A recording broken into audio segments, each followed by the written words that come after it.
Iran imesema haina wasiwasi hata kama pale kiongozi mkuu Ayatollah Al-Khamenei atauawa kwamba hilo litasababisha kuanguka kwa utawala.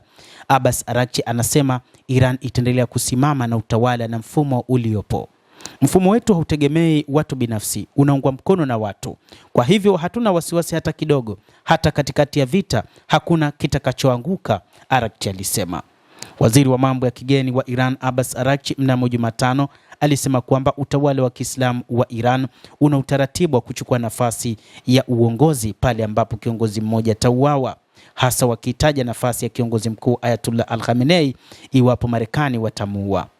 Nimeona mapendekezo katika vyombo vya habari vya Marekani kuhusu kumuua kiongozi mkuu, lakini huu ni mfumo, ni utaratibu uliowekwa vema ambao upo ndani ya mfumo wenyewe. Hivyo hakuna kitu ambacho kingeanguka.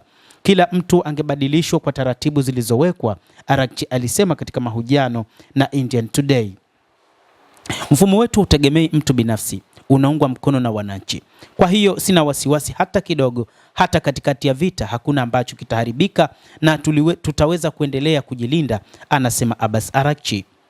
Moja kati ya jambo ambalo watu wanadhani nchini Marekani ni kwamba pale ambapo atamuua Ayatollah Al-Khamenei ni kwamba mfumo wa utawala wa Kiislamu nchini Iran utakuwa umeanguka. Hata hivyo, utawala nchini Iran umejengwa katika mfumo maalum, kwamba ni mfumo wa utawala ambao una kiongozi mkuu ambaye kwa sasa ni Ayatollah Al-Khamenei, na hata baada ya kufa kwa Khomeini mfumo wa utawala huo ulisalia kuwa vile vile, na Ayatollah Al-Khamenei akachukua mamlaka mpaka leo hii.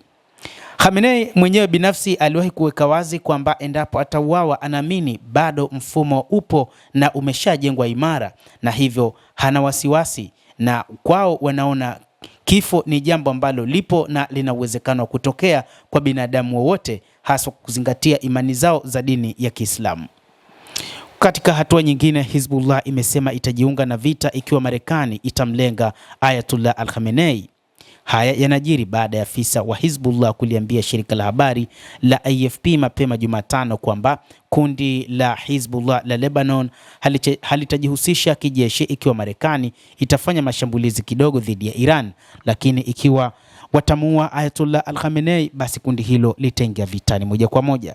Kulingana na afisa huyo, shirika hilo limeingilia kati ikiwa Marekani itajaribu kumdhuru kiongozi mkuu wa Iran Ali Khamenei, ambapo ililifafanua kama mstari mwekundu kwao.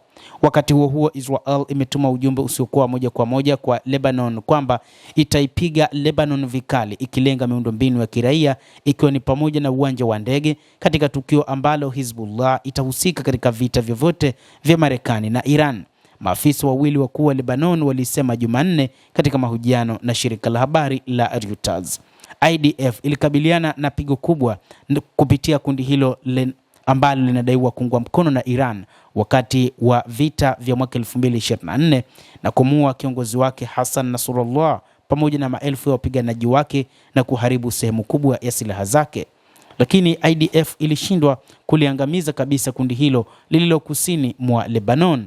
Siku ya Jumatano, IDF ilitoa ripoti iliyoeleza mashambulizi ya hivi punde dhidi ya mali za kundi hilo la Hizbullah, ambapo walirusha makombora katika maeneo ya utengenezaji wa silaha na vituo vya amri kwa vitengo vya wasomi.